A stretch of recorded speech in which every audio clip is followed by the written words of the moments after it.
माता के लिए पुत्रों के संरक्षण से बड़ा कोई सुरक्षा कवच हो ही नहीं सकता। माता, आप निर्भीक होकर अपना तप आरंभ करें।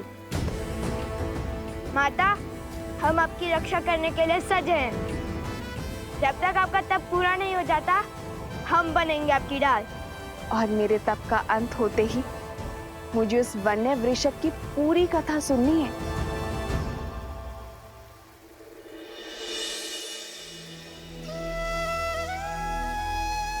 हे फाल्गु माता, मेरे संकल्प का तप स्वीकार करें।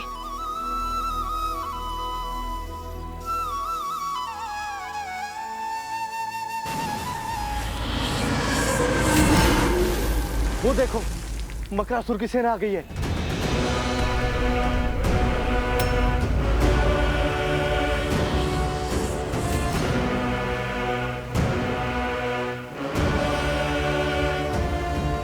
भागो यहाँ से, भागो भागो। गुरुमा, वृक्ष के पीछे जाइए, शीघ्र कीजिए। मंदरी, मैंने संकल्प लिया है, जब तक मेरा तप पूर्ण नहीं होगा मैं यहाँ से नहीं हिलूंगी। आप सब जाइए। जाइए जाइए, जल्दी जाइए।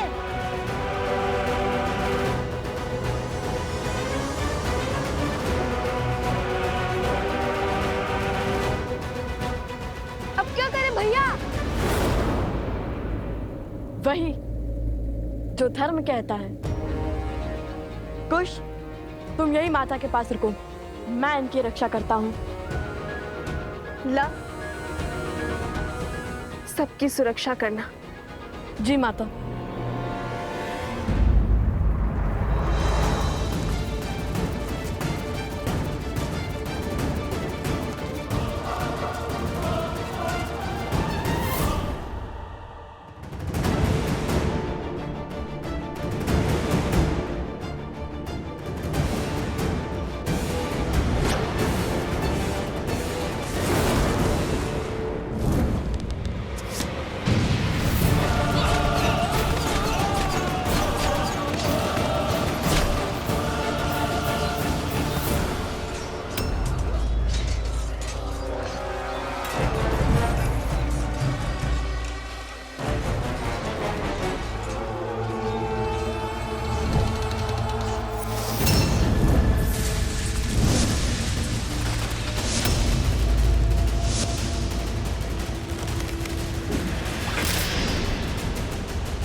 आपसे अस्त्र का दुरुपयोग हुआ है चंद्रसेन, आप मुझे आज्ञा दीजिए।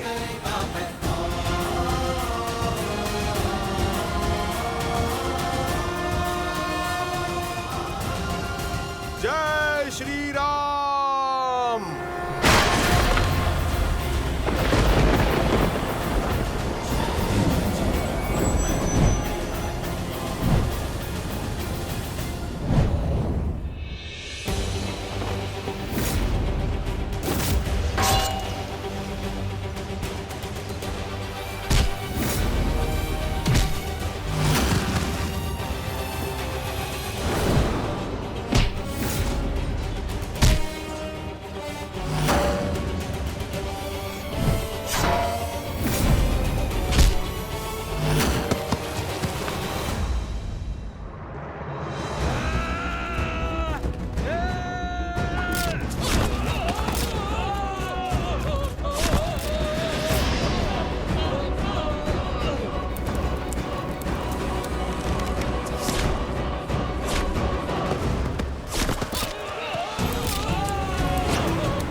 निश्चिंत रहिए माता।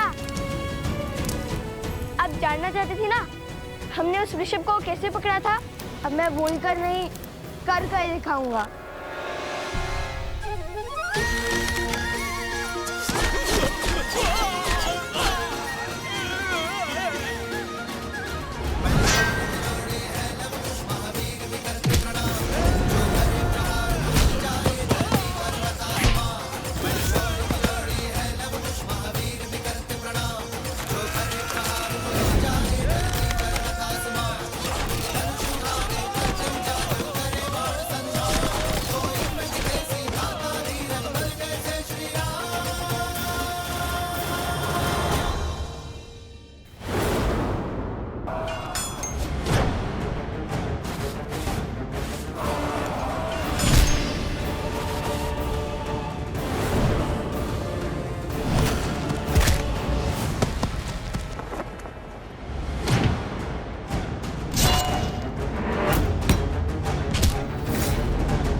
मित्र,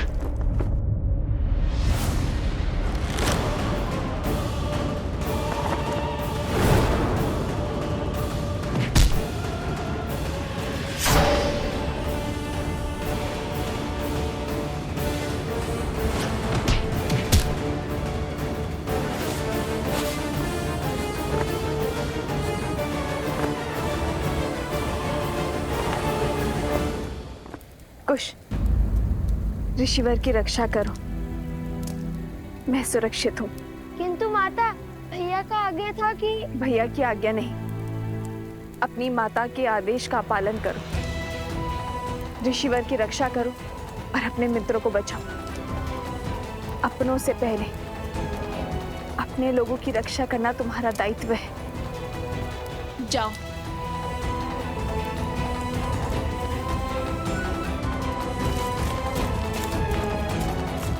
श्री राम, मेरे पुत्रों की रक्षा करना।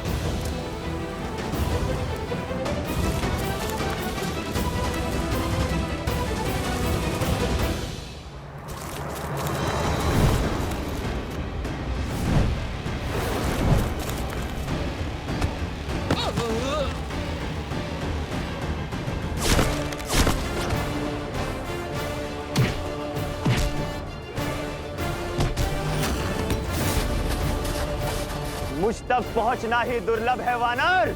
जय श्री राम।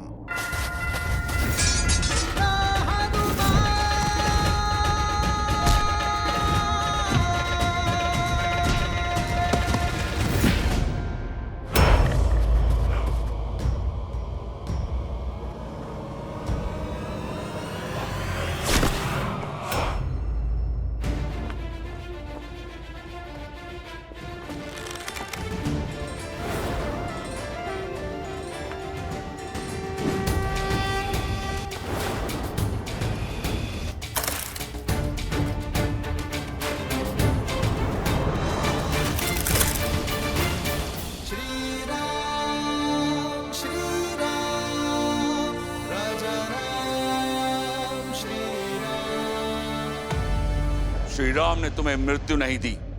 जानते हो क्यों? क्योंकि तुम्हारा अंत मेरे हाथों होगा।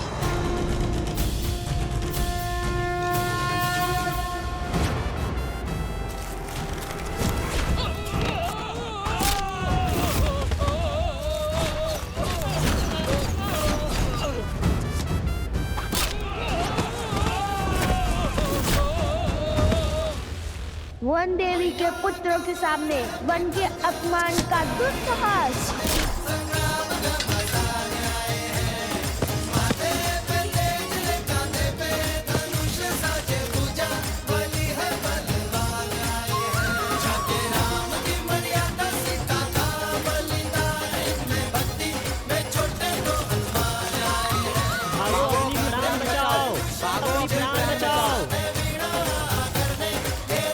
अरे भाग पा रहे हो, रुको।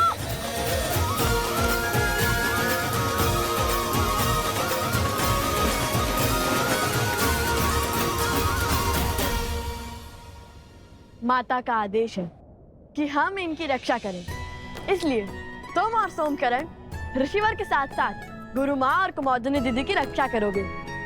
मैं और जातुकरण नदी के तट पर दृष्टि रखेंगे। जो आज्ञा भैया। जातुकरण, चलो।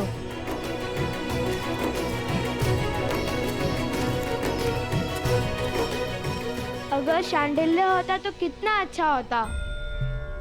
हमारी वीरता देख उसे विश्वास हो जाता कि हमसे बड़ा कोई राम भक्त नहीं है। देखा ना आपने, कितना सटीक लक्ष्य भेजा मैंने। अच्छा, एक लक्ष्य साधने से सबसे बड़े राम भक्त बन गए। और क्या, माता कहती है जो अपने आराध्य अपनी पूज्य का गुणगान करता है वो तो भक्त होते ही हैं, और परम भक्त वो होता है जो अपने ईश्वर के गुणों को व्यवहार में ग्रहण करते हैं। उचित कहा कुश। गुणगान और गायक तो मैं हुई सर्वश्रेष्ठ, बाकी सब गुणों के लिए भैया है ना।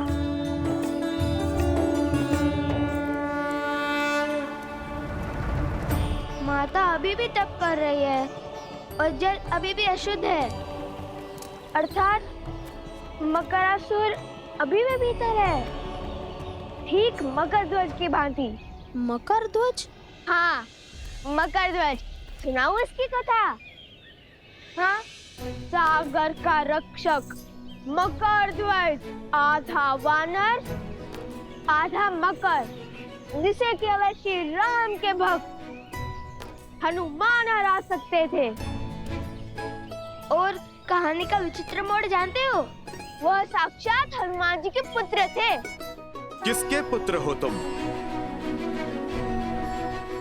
आप मेरे पिता हैं। उनके श्वेत एक मगरमच्छी ने खा लिया था, ऐसे उत्पन्न हुआ मकर ध्वज। वैसे भी मैं और लव भैया कौन सा हनुमान जी से कम है? हम भी तो राम जी के परम भक्त हैं। और वैसे हो सकता है कि ये मकरासुर मेरा या लव भैया का पुत्र हो।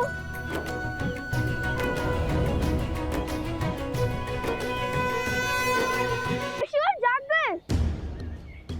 प्रणाम ऋषि असुरी, क्या आपकी तपस्या पूर्ण हो गई? अरे कहाँ जा रहे हैं? क्या आप मुझसे क्रोधित है? कुछ तो कहिए। कुश, ऋषिवर कह रहे हैं हम यहीं रुकें। वो दूर बैठकर अपना तप पूर्ण करना चाहते हैं। नहीं नहीं नहीं नहीं, हम भी उनके साथ वहाँ चलते हैं।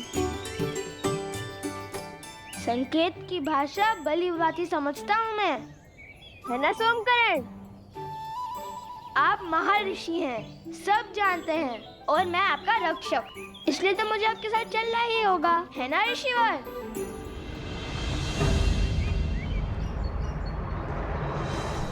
वर्षों से तप में लगा हूं। आंधी, बाढ़, असुर भी मेरे तप को तोड़ने में सक्षम नहीं हुए, किंतु तुम उनसे भी अधिक शक्तिशाली हो। मेरे मौन को तोड़कर मुझे बोलने पर विवश कर दिया। कौन हो तुम बालक? पता चलेगा, किंतु मकरासुर से सामना करने के बाद।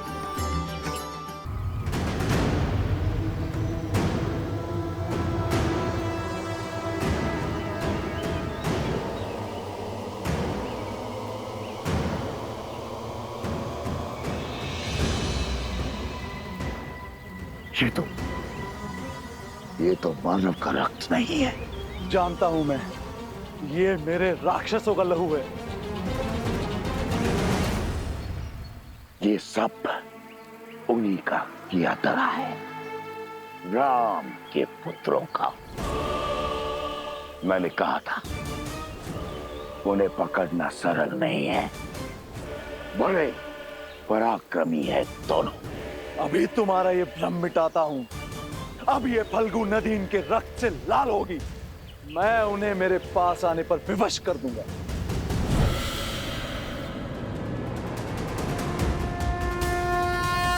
सिया राम।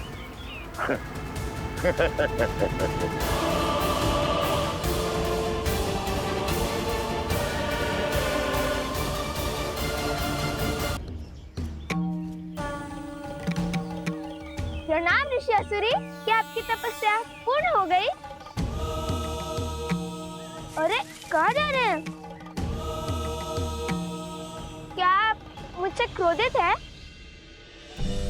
वर्षों से तप में लगा हूं। आंधी, बाढ़, असुर भी मेरे तप को तोड़ने में सक्षम नहीं हुए, किंतु तुम उनसे भी अधिक शक्तिशाली हो। मेरे मौन को तोड़कर मुझे बोलने पर विवश कर दिया। कौन हो तुम बालक? पता चलेगा, किंतु मकरासुर से सामना करने के बाद। देखते हैं किसे पिता कहकर पुकारता है वो। तुम विवाहित हो? ना ना ना ना, ना हम विवाहित हैं और ना श्री राम के भक्त हनुमान जी। कथा सुनाने का समय नहीं है। अयोध्या जाकर हनुमान जी को थोड़ा आराम देंगे। उन्हें श्री राम के चरणों से हटाकर मैं और मेरे भैया बैठ जाएंगे। लगता आप समझे नहीं, रहने दीजिए। आप तप कीजिए और मैं अपनी माता की आज्ञा का पालन कर आपकी रक्षा करता हूँ।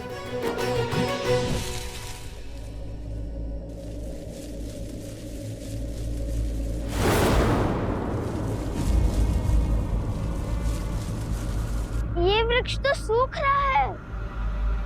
अर्थात मकरासुर निकट है। ये उसी का प्रकोप है।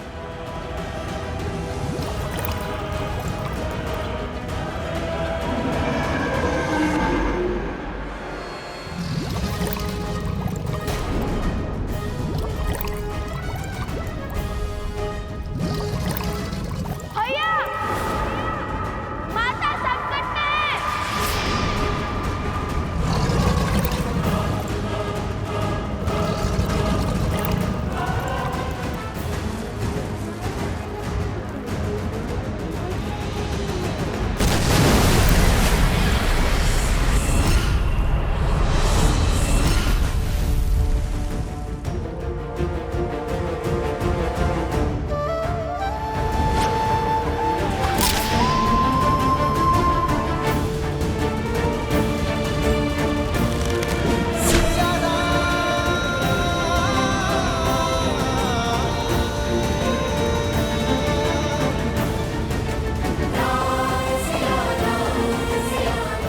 सीते,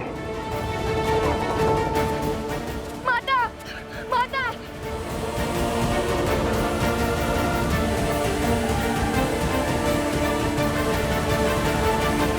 माता, माता, माता। ये कैसा अनर्थ है पिताश्री? देवी सीता मन की शांति पाने निकली थी, वो किस घोर पाश में बंध गए? ये पाश नहीं है पुत्र, मुक्ति का मार्ग है। समाज की मुक्ति, संसार की मुक्ति। जिनका अंतःकरण शुद्ध होता है, नियति उनसे ऐसे ही भलाई के कार्य करवाती है। उनके तो स्वार्थ में भी निस्वार्थ की भावना छिपी होती है, जिससे जगत का कल्याण होता है। किंतु लवकुश, इस विपदा में कौन करेगा उनकी सहायता? नियति चक्र की अपनी ही गति होती है। हमें धैर्य रखना होगा। उसके पश्चात विधि के इस विधान का कारण तुम्हें भी ज्ञात हो जाएगा। गणेश, मेरे पास आओ पुत्र।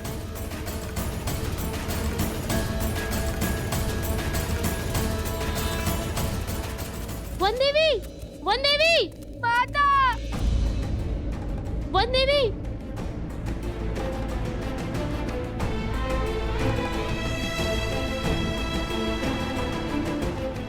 नहीं, आंसू पूछो कुछ नहीं होगा माता को। किंतु जल में तो माता देवी फाल्गु का जाप कर रही है, कुछ नहीं होगा उन्हें। और अब मैं उन्हें बचाने जाऊंगा। देखो, जल में कूदने से कोई लाभ नहीं होगा। जल में मकरासुर की शक्ति का सामना करना असंभव है। उस दुष्ट को हराना है तो उसे उसके साम्राज्य से, इस नदी से बाहर निकालना होगा।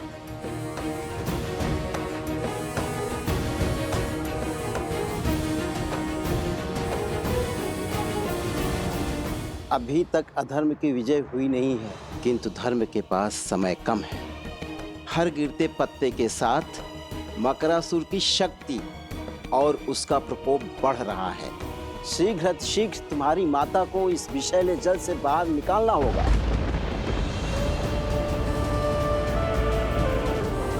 सीते,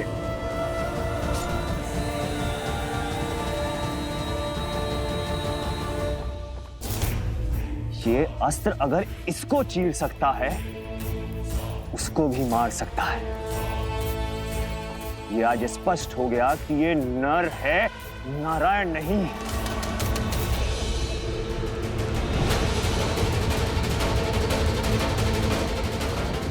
प्रभु,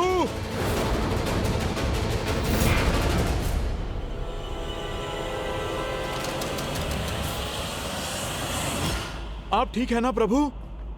मन बार बार किसी अनिष्ट की ओर संकेत कर रहा है हनुमान, किंतु युद्ध भूमि में लड़ रहे योद्धा को संसार की कोई उलझन उलझा नहीं सकती।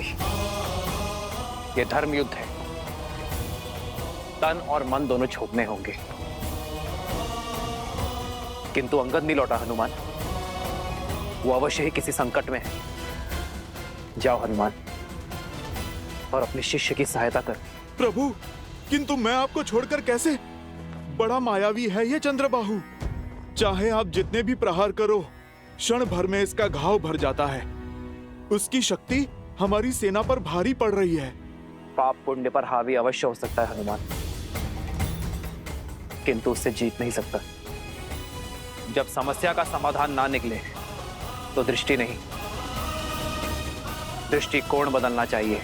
जब समस्या का समाधान ना मिले तो दृष्टि नहीं, दृष्टिकोण बदलने की आवश्यकता होती है। यही कहती है ना हमारी माता।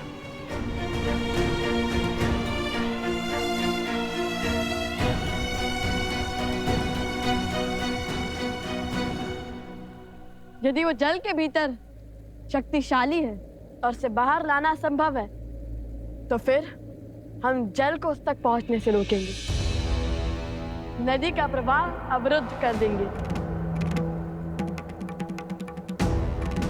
ये कैसे होगा लव? मुझे तो ये युक्ति भी असंभव लगती है। यह भैया के मुख से निकली बात कभी असंभव नहीं हो सकती।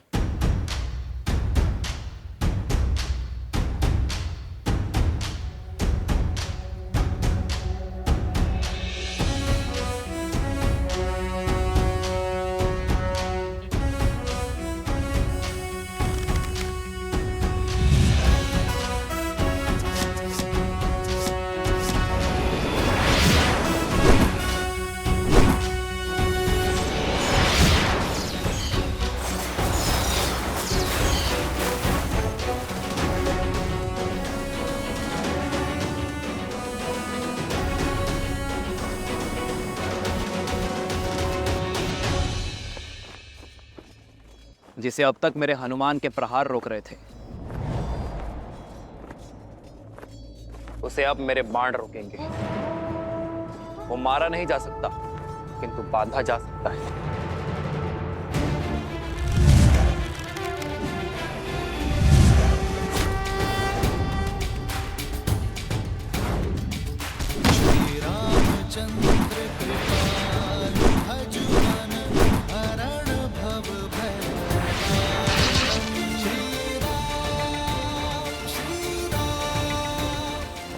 जाओ हनुमान, शीघ्र अतिशीघ्र अंगद को खोजो।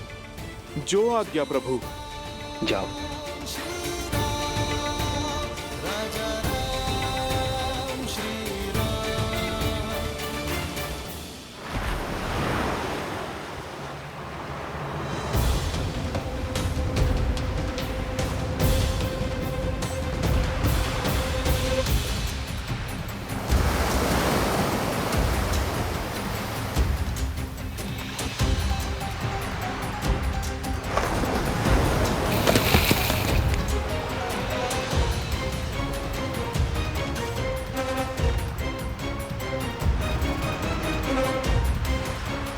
जल का प्रवाह बहुत तीव्र है, इस पे सेतु बनाना संभव नहीं है लवकुश।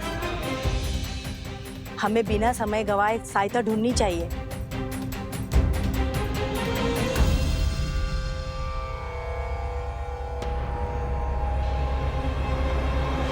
अब हरी पत्तियां कुछ शेष ही रह गई हैं।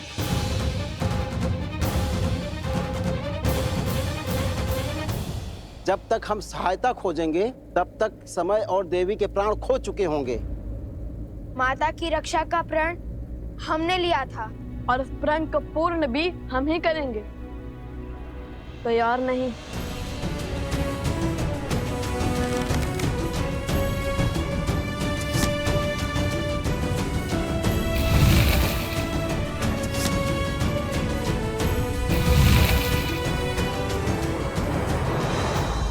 आप सब हर बाण पर राम नाम लिखो। राम नाम में शक्ति है, वो सेतु बना सकता है, जल आश्रम तक पहुंचा सकता है, तो जल को रोक भी सकता है। अति उत्तम कुश। हम बांध को दोनों छोर से बनाना शुरू करेंगे और बीच में आ मिलेंगे। इससे नदी का प्रभाव बीच से निकल जाएगा और किसी एक और अधिक दबाव भी नहीं बनेगा।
अभी भी समय है चंद्रबाहु, आत्मसमर्पण कर दो, अधर्म का मार्ग छोड़ दो, वानर राज सुग्रीव और उसकी पुत्री से क्षमा मांगो।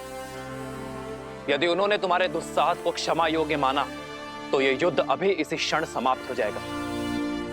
तुम्हें दंड अवश्य मिलेगा, किंतु तुम्हारे प्राण बच जाएंगे, अपने पापों से मुक्त हो जाओगे तुम और तुम्हारे शब्द। पहले मेरे पिता की माया, फिर उनके शब्दों ने तुमसे तुम्हारा बल छीन लिया। जो जो वचन तुमने अपनी पत्नी को दिए थे, उन सबको तोड़ने पर विवश कर दिया। मैं सदा और अपने परिवार का पोषण और कल्याण में रत रहने का वचन देता। मैं सदा निष्ठावान रहूंगा, आपके या आपके परिवार पर आने वाली हर संकट की ढाल बनूंगा। रणनीति में मेरे पिता से हारे, रणभूमि में मुझसे हारोगे। इस संसार में स्त्री की इच्छा के विरुद्ध उसे बांधने, उसका अपहरण करने से बड़ा कोई पाप नहीं। इसलिए कोई भी बल, कोई छल तुम्हें आज बचा नहीं सकता चंद्रबाहु। इसलिए व्यर्थ की बातें छोड़ो, कोई लाभ नहीं है इनका। लाभ तो बंदी बनाने का मुझे भी नहीं है राम। देखो, अंत की ओर बढ़ रही है तुम्हारी सेना। आज अयोध्या के और किष्किंधा के हर एक योद्धा को यही त्रिलोकपुरी में गाड़ दूंगा।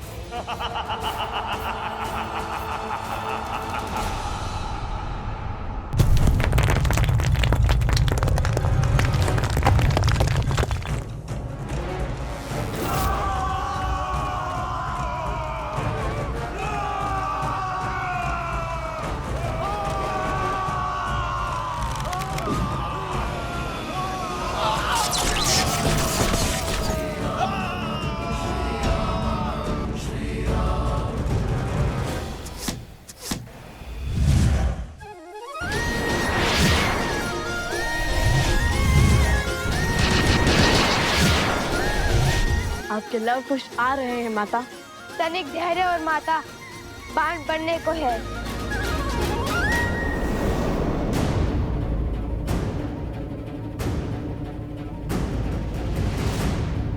ये कोई असुरी माया तो नहीं?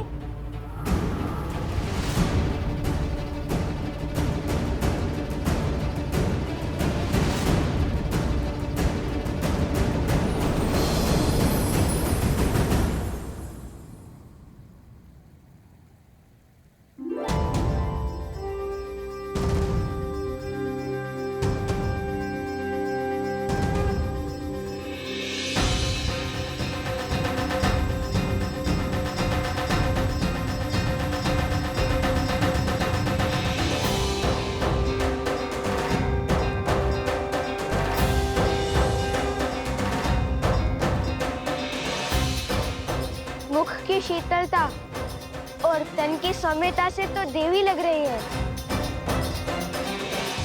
देवी फल्गु, ऋषि असुरी का प्रणाम स्वीकार करें। देवी फाल्गु?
ओम विदात्मनि विद्याहे हिरण्यगर्भाय धीमहि तत्रो ब्रह्मा प्रचोदयत्।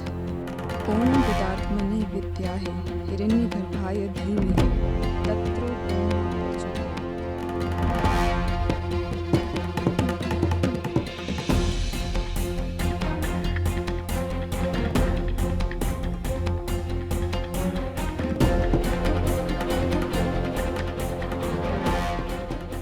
अंगद के यहाँ पे होने का प्रमाण तो मिल गया, किंतु वो स्वयं कहाँ है?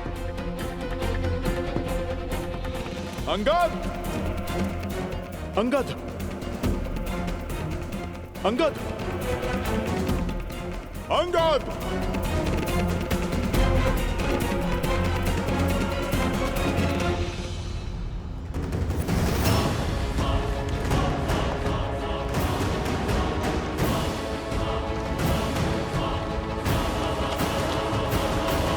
सूरी, ये बांध कभी पूरा नहीं हो सकता। यदि मेरा प्रवाह रुका तो आसपास के सारे क्षेत्र बाढ़ में बह जाएंगे। बांध नहीं तो हमारी माता का क्या होगा? देवी, आप तो कुछ भी कर सकती है ना। हम लोग धर्म के साथ हैं। हमें हमारा कार्य पूर्ण करने दीजिए। हाँ देवी, आपको तो हमारी सहायता करनी चाहिए। जैसे समुद्र देव ने सेतु बनाने के लिए श्री राम का सहयोग किया था, और हम तो श्री राम के सबसे बड़े भक्त हैं, हनुमान जी से भी बड़े। देखिए, मैं तुम्हारी दुविधा समझ सकती हूँ। कर पाती तो सहायता अवश्य करती, किंतु सत्य यही है, मेरे प्रवाह को रोका नहीं जा सकता। आप तो स्वयं माता है, आपके कारण जीवन है। क्या माता के बिना जीवन संभव है? श्री राम के धनुष पर ब्रह्मास्त्र चढ़ चुका था।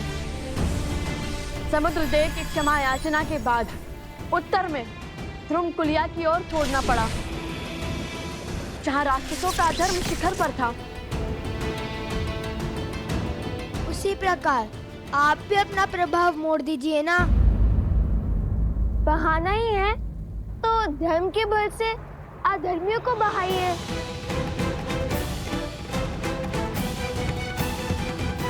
यहाँ से उत्तर पश्चिम की ओर महापवित्र सरस्वती नदी की सहायक नदियां, जहाँ असुरों का साम्राज्य फैला है, वो स्थान त्रिलोकपुरी कहलाता है। देवी, आप अपना वेग वहां ले जाइए। किंतु ऐसे कैसे मोड़ लूं अपना प्रवाह? मना मत कीजिए देवी। मान जाइए, आपको हमारी सौगंध। धर्म को हारने मत दीजिए देवी। हमारी वन देवी की रक्षा कीजिए। माता, मान जाइए ना।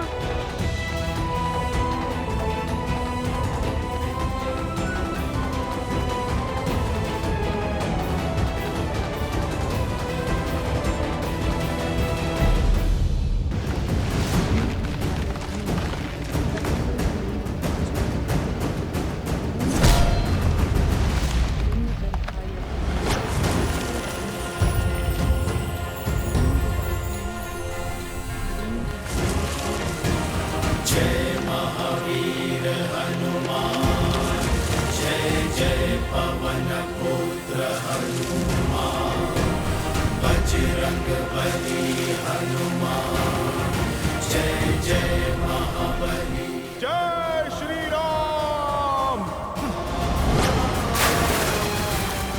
अंगद,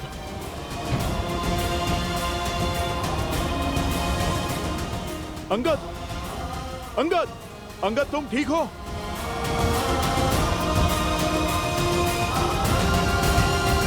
तुम ठीक हो अंगद? सांस तो चल रही है।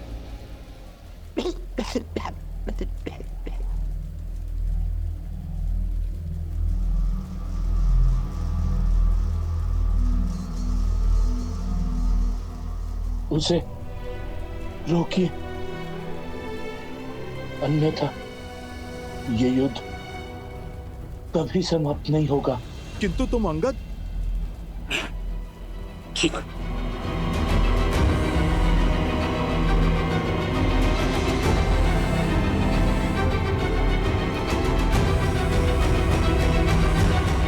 ऋषि असुरी, ये बांध कभी पूरा नहीं हो सकता। मना मत कीजिए देवी। मान जाइए, आपको हमारी सौगंध।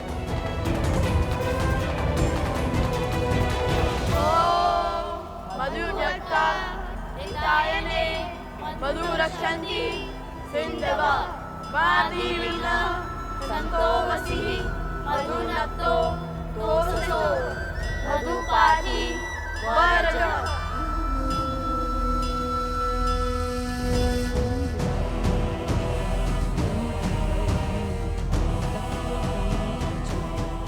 देवी, आप पत्नी धर्म की आड़ में अधर्म कर रही हैं। उस अधर्मी की सहायता कर धर्म को तार तार कर रही हैं। आपके पति ने एक नारी के विरुद्ध अधर्म किया है।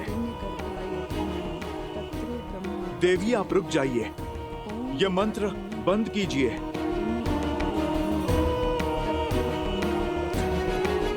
तो आप ब्रह्म मंत्र का जाप कर रही हैं?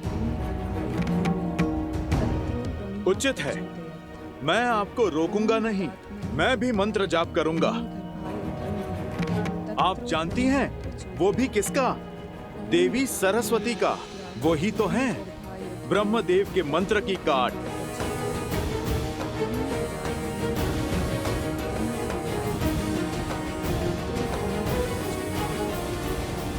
हे देवी सरस्वती, आप उपकार करें, जो यहाँ की सूखी नदियां हैं उनमें उफान भरे। मैं आपका आवाहन करता हूँ।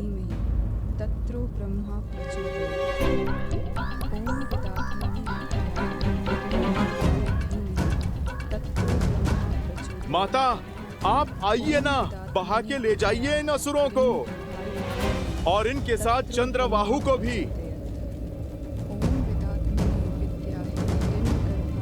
इससे पूर्व कि मैं मंत्र जाप आरंभ करूं और यहाँ की सूखी नदियों का उफान आपके चंद्रबाहु को बहा कर ले जाए। देवी, आप रुक जाइए, मैं आपको वचन देता हूँ, उसे मृत्यु नहीं, प्रभु श्री राम के हाथों मोक्ष मिलेगा। और देवी, यदि माता सरस्वती का वेग उसे बहाकर ले गया तो वो जहाँ जाएगा मैं उसे बिना अन्न जल के वहीं बांध दूंगा। जीवित रहकर भी मृत का जीवन जिएगा आपका पति।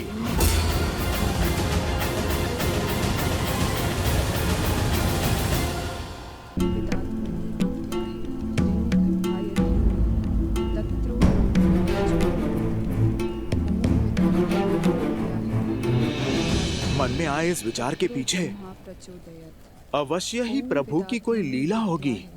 चलो माता सरस्वती से ही सहायता की गुहार लगाई जाए। जय मां सरस्वती, मैं आपका आवाहन करता हूँ। ओम ऐं ह्रीं श्रीं वाग्देव्यै सरस्वत्यै नमः।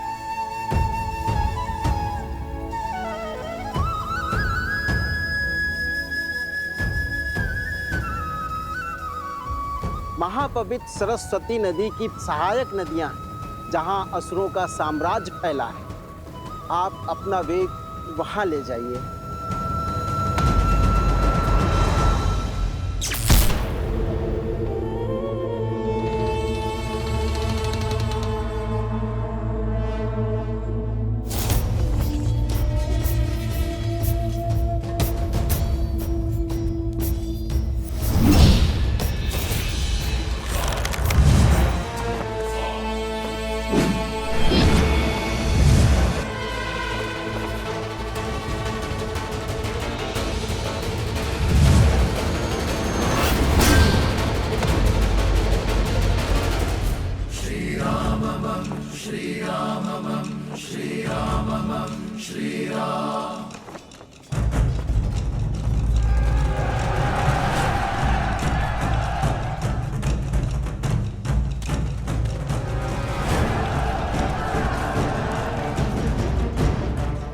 अब क्या करोगे राम?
आप आ गई माता सरस्वती।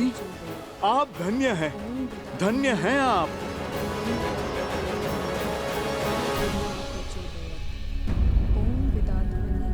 देवी, आपको माता सरस्वती के आने की गड़गड़ाहट सुनाई दे रही है? आप रुकिए, मैं अभी आपको स्पष्ट सुनाता हूँ।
अद्भुत, अद्भुत, वो देखिए, वो डूबा चंद्रबाहु। अरे आप देखिए, देखिए ये जल का वेग कहाँ लेकर जा रहा है उसे। ये तो लगता है सृष्टि के उस छोर पर चला। चलिए, मेरा कार्य तो आरंभ हुआ। अब मैं उसे खोजकर बांधता हूँ। माता, मैंने तो आपको अवसर दिया था। अब आप मुझे आज्ञा दें। यदि आप मान जाती तो आपके पति मोक्ष पाते, किंतु अब तो उसे क्षण क्षण मरना होगा मेरे पास में। स्वामी,